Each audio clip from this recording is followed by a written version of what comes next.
ई आकाशवाणी गोरखपुर है। अब रउआ सभे विकास चंद्र राय से समाचार सुनी। प्रधानमंत्री नरेंद्र मोदी कहले हवें कि भारत पुरहर सफलता से कोविड महामारी का नौकी लहर से निपट रहल हो। आकाशवाणी से मन की बात कार्यक्रम में श्री मोदी कहलें कि अबले करीब 4.5 करोड़ किशोरन के कोविड का टीका लगावल जा चुकल हो। ये भी गर्व की बात है कि अब तक करीब करीब 4.5 करोड़ बच्चों ने कोरोना वैक्सीन की डोज ले ली है। 15 से 18 साल की आयु वर्ग के लगभग 60% यूथ ने 3 से 4 हफ्ते में ही टीके लगवा लिए हैं। एक और अच्छी बात ये भी है कि 20 दिन के भीतर ही 1 करोड़ लोगों ने प्रिकॉशन डोज भी ले ली है। अपने देश की वैक्सीन पर देशवासियों का ये भरोसा हमारी बहुत बड़ी ताकत है। आज महात्मा गांधी का पुण्यतिथि पर श्री मोदी कहलें कि 30 जनवरी बापू के शिक्षा का याद दियावेला। प्रधानमंत्री कहलें कि इंडिया गेट पर नेताजी का डिजिटल मूर्ति स्थापित कई के देश अपन राष्ट्रीय प्रतीकन के पुनर्स्थापित कर रहल हो। श्री मोदी ऐसे प्रेरणा लेवे बदे सबसे राष्ट्रीय समर स्मारक देखे का अर्ज कैलें।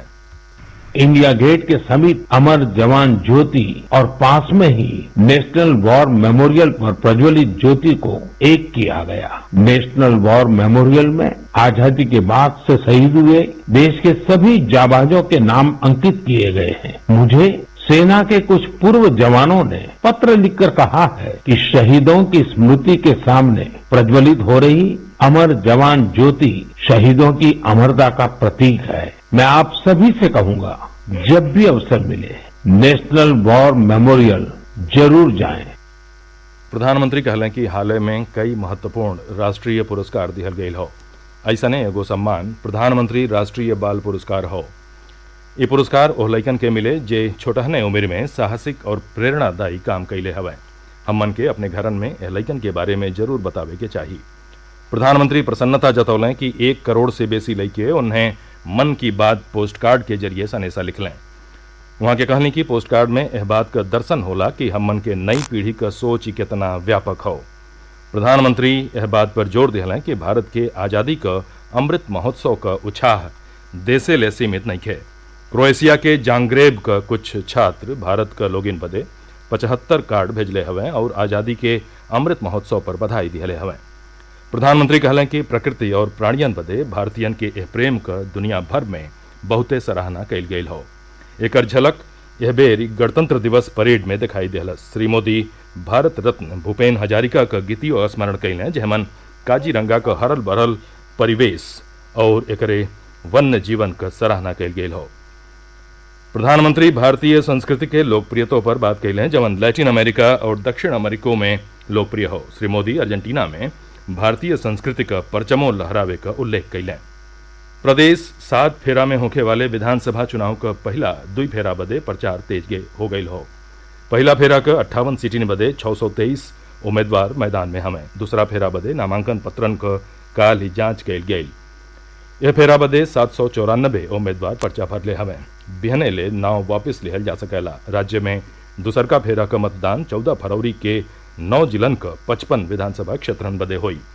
एमन 9 सीट अनुसूचित जात बदे सुरक्षित हो। यह जिलन में सहारनपुर, बिजनौर, अमरोहा, जेपी नगर, मुरादाबाद, बरेली, रामपुर, संभल, भीमनगर, बदायूं और शाहजहांपुर जिला शामिल हवें। तीसरा और चौथा फेरा का चुनाव बदे नामांकन प्रक्रिया जारी हो। यह दोनों फेरा में 59 सीटिन बदे वोट डालल जाई। तीसरा फेरा का मतदान 20 फरवरी और चौथा फेरा का मतदान 23 फरवरी के हुई।